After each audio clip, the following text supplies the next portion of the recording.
ಇವತ್ತು ನಾನು ಶಿರ್ಸಿಗೆ ಬಂದಿದ್ದೆ. ಶಿರ್ಸಿ ಎಲ್ಲ ನೋಡ್ಕೊಂಡು ಹೋಗೋಣ ಅಂತ ಹೇಳ್ಬಿಟ್ಟು ಸೀದಾ ದೇವಸ್ಥಾನಕ್ಕೆ ಹೋದ್ವಿ ದರ್ಶನ ಮಾಡೋಣ ಅಂತೇಳಿ. ದರ್ಶನ ಮಾಡ್ಕೊಂಡು ಎದುರುಗಡೆ ಇರೋ ದೇವಸ್ಥಾನಕ್ಕೆ ಹೋದ್ವಿ. ಅಲ್ಲೂ ತುಂಬ ದೇವ್ರುಗಳ ದೇವಸ್ಥಾನ ಇದೆ. ಗಣಪತಿ ಆಗಲಿ, ಮಾರುತಿ ದೇವಸ್ಥಾನ ಆಗಲಿ, ಮತ್ತು ಅಶ್ವತ್ಥಕಟ್ಟೆ ಎಲ್ಲ ಇತ್ತು. ಅದೆಲ್ಲ ನೋಡ್ಕೊಂಡು ಅಲ್ಲಿಂದ ಹೊರಟಿದ್ದೆ ಸೀದಾ ಮಹಾಗಣಪತಿ ದೇವಸ್ಥಾನ ಮತ್ತು ಶಂಕರ ದೇವಸ್ಥಾನ ಎಲ್ಲ ನೋಡ್ಕೊಂಡೆ. ಗಣಪತಿ ದೇವಸ್ಥಾನದ ವೀಡಿಯೋ ಮಾಡೋಂಗಿತ್ತಿಲ್ಲ. ಅಲ್ಲಿಂದ ಹೊರಟಿದ್ದೆ ನಾವು ಡೈರೆಕ್ಟು ಜೋಗ ಕಡೆಗೆ.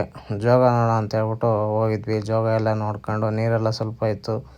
ಸೊ ಹಂಗಾಗಿ ಜೋಗ ಎಲ್ಲ ನೋಡ್ಕೊಂಡು ಅಲ್ಲೇ ಒಂದು ಸೋಡಾ ಕುಡ್ದು, ಅದ್ರಗಡೆ ಅಂಗಡಿ ಇತ್ತಲ್ಲಿ ಸೋಡಾ ಕುಡ್ದು ಅಲ್ಲಿಂದ ನಾವು ಹೊರಟಿದ್ದೆ ಡೈರೆಕ್ಟು ಶಿವಮೊಗ್ಗ ಹೋಗೋಣ ಅಂತ ಹೇಳ್ಬಿಟ್ಟು ಸಾಗರದಲ್ಲಿ ಊಟ ಮಾಡಿ ಶಿವಮೊಗ್ಗ ಬಂದ್ವಿ. ಶಿವಮೊಗ್ಗ ಬಂದು ಅಲ್ಲಿಂದ ಭದ್ರಾವತಿ ರೋಡು ತುಂಬ ಹಾಳಾಗ್ಬಿಟ್ಟಿತ್ತು. ಹಂಗಾಗಿ ವೀಡಿಯೋ ಮಾಡೋಕ್ಕಾಗಲಿಲ್ಲ. ಸೊ ಹಾಸನಕ್ಕೆ ಬಂದಾಗ ಟೈಮ್ ಬಂದು 9 ಗಂಟೆ. ಫೈನಲಿ ಹಾಸನಕ್ಕೆ ರೀಚ್ ಆದ್ವಿ. ಸೊ ಈ ವಿಡಿಯೋ ಎಲ್ರಿಗೂ ಇಲ್ಲೇ ಎಂಡ್ ಮಾಡ್ತೀನಿ. ಎಲ್ರಿಗೂ ಬಾಯ್.